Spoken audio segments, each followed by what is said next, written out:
کوئی بھی شخص جو کہ شراب بناتا ہے، شراب بیچتا ہے، شراب خانہ چلاتا ہے، جوئے کے اڈے چلاتا ہے، خواتین اور بچوں کو تنگ کرتا ہے، سماج دشمن سرگرمیوں میں ملوث قرار دے گا۔ اس بل کا نام ہے کنٹرول آف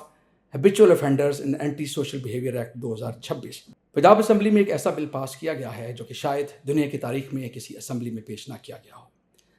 اور یہ بل شاید اس لحاظ سے اپنی مثال آپ ہے۔ اس کی بنیادی وجہ یہ ہے کہ custodian of the house speaker Punjab assembly کو بھی اس کے بارے میں علم نہ تھا کہ یہ بل نہ صرف اسٹینڈنگ کمیٹی کے سامنے پیش کر دیا گیا ہے بلکہ اس نے اس کو اپروو بھی کر دیا ہے۔ اس کا علم انہیں ایک معزز ممبر پنجاب اسمبلی کی توجہ مبذول کرانے پہ ہوا، اور اس کے بعد انہوں نے اس بل پر مزید کارروائی روک دی ہے۔ اس بل کا نام ہے control of habitual offenders in anti social behaviour act 2026۔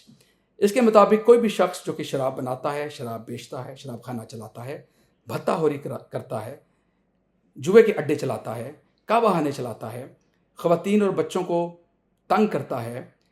Cyber stalking کرتا ہے، سائبر بلیک میلنگ کرتا ہے، ہوائی فائرنگ کرتا ہے، پبلک ڈسپلے آف ویپنز کرتا ہے، اور اس کے علاوہ اور مزید چیزیں اس کے اندر موجود ہیں کہ جو شخص ان چیزوں کا مرتکب ہوگا اس کو ایک ڈسٹرکٹ انٹیلیجنس کمیٹی جو کہ انتظامیہ پر مبنی ہے وہ اس کو سماج دشمن سرگرمیوں میں ملوث قرار دے گا، یعنی کہ وہ اینٹی سوشل بیہیویئر کا مرتکب ہوگا۔ اور جو سب سے اس میں جس بات پہ سب سے زیادہ کرٹیسزم ہو رہا ہے کہ اس کمیٹی کو یہ بل مزید طاقت دیتا ہے کہ وہ ان ڈیفینیشنز کو مزید وسیع کر سکتا ہے، اور یہ کمیٹی اپنی رپورٹ کی بنیاد پہ جو ایک اینٹی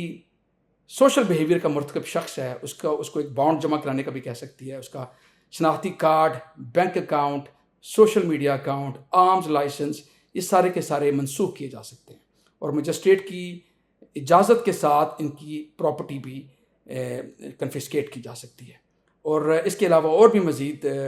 سزائیں تو اس کو نہیں کہنا چاہیے، وہ دی جا سکتی ہیں۔ سزا اس لیے نہیں کہنی چاہیے کہ جو اصل جرم ہے وہ کسی متعلقہ عدالت کے اندر اس کی کارروائی جاری ہوگی، یہ تو ایک وقتی طور پہ معیر ہے کہ ایسا شخص جو کہ سماج دشمن سرگرمیوں میں شامل ہے اس شخص کو وقتی طور پہ روکا جا سکے۔